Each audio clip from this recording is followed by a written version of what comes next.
Hi guys, Muddy Gamer here, and welcome to Forza 5 Help Needed with Tuning, Episode 3.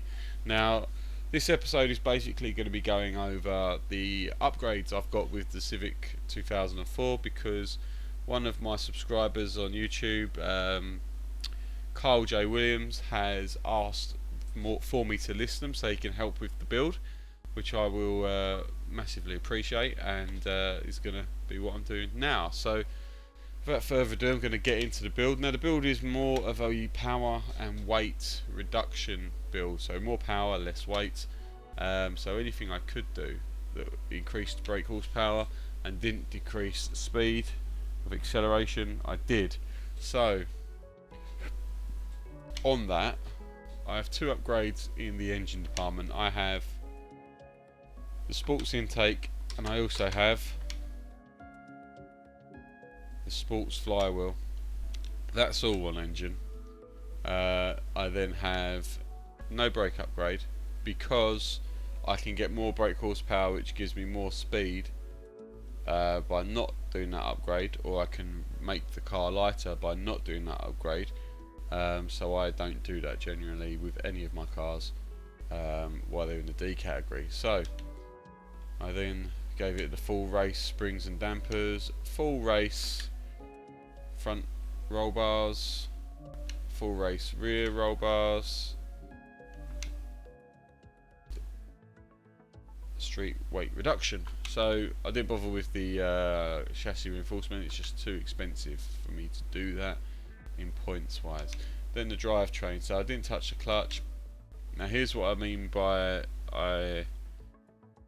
if I'm not losing something or not gaining something, I won't use it. So I wasn't really gaining anything by that, but I was losing 7 points. That 7 points gives me an extra 10 brake horsepower, so I don't use the gearbox. There's no need for it. They're exactly the same. I wrote down all the 0 to 60 times, the distances covered, etc. And it actually turns out that if I take that out, put that in, and give myself 10 brake horsepower, I am faster than if I take off the 10 brake horsepower and chuck that in. So that's why I'm on the street transmission. So then I've got the race driveline, and I have the race differential. It's a free upgrade, everyone should have it. Then in wheels I have standard compound, and I have standard front wheels and free upgrade, so full fat back wheels, and I have the lightest wheels that I could fit with this set. And then the rims are the 20s, so I have 205 25 R20, it's a free upgrade, and I have the 235 25 20s, and that is also a free upgrade. So that's why I've added them. I've got the Forza front and back splitters, nothing on that, sorry, there it is, and I've got a bonnet. Nothing more spectacular than that.